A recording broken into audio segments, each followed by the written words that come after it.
que no sempre la família ha donat el consentiment de donar en adopció, però l'hagin donat o no l'hagin donat, nosaltres potser no volem que tinguin aquesta informació.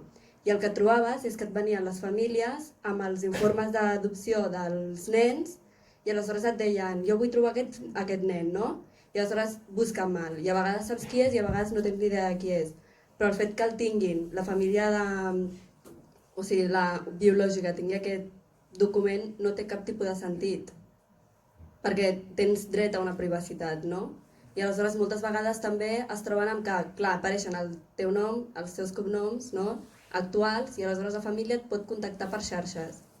Per la qual cosa, després, l'infant que el contacten per Facebook, per Instagram, Twitter o el que sigui, és un gran xoc trobar-se que de cop i volta una família que creia que ja no estava, de cop i volta el vol contactar o que li demana coses o el que sigui, no té cap tipus de sentit. I a més, els governs de recepció moltes vegades no tenen cap tipus d'interès en saber absolutament res, és una mera formalitat.